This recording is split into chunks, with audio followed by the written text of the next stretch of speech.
Ooh, it's really bright on my face. But I am here with a book review, and that is for Mr. Penumbra's 24-Hour Bookstore by Robin Sloan.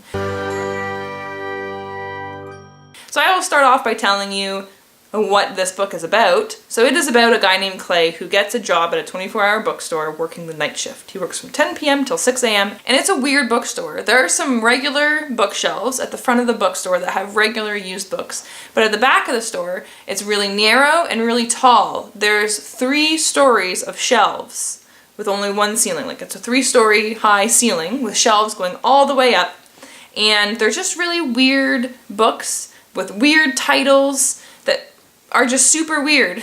And on top of Clay's job of just selling books to people, which are very rare, people rarely come in to actually buy used books. People come in to get these strange books that are in the really tall shelves, and they don't even buy them, they just exchange them for other books, and he's not allowed to look at them, and he's also supposed to write everything down about the person who comes in to get a book. He's supposed to write down what time they came in and what they were wearing and what their state of mind was and how they asked for the book and all of this stuff.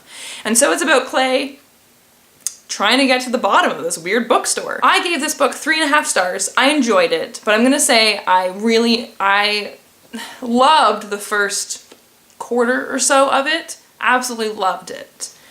And then things started to get revealed, and I didn't like the reveal. I didn't like what the bookstore turned out to be. I thought it was really lame, and I also thought that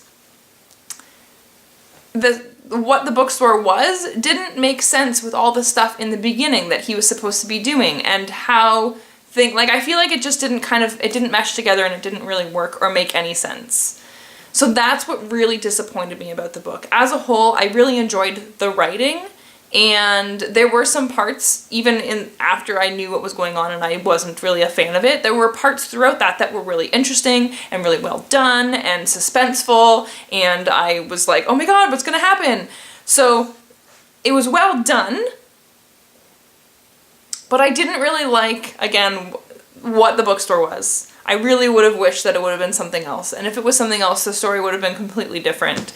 But because about halfway through, it kind of changes focus, I feel like, and it's more about what's happening at the bookstore than the actual, bookstore front. Yeah, so I had mixed feelings about this, especially in the second half. I wasn't really sure how I felt about it anymore, but the way everything came together at the end, even though I didn't like what the bookstore was, the ending I thought was good, and I really liked it, and I liked what they did with it, and what they did with what the bookstore is. So I really appreciated that. And so when I finished it, I wasn't disappointed or anything like that. I wasn't upset that I read it. I'm glad that I spent my time reading it. And I guess those are about my thoughts on the book. I feel like that's about all I have to share. So, also this book glows in the dark, which is really exciting. And that's about all from me for this book review. It's just a short one today. Bye! Have a good day.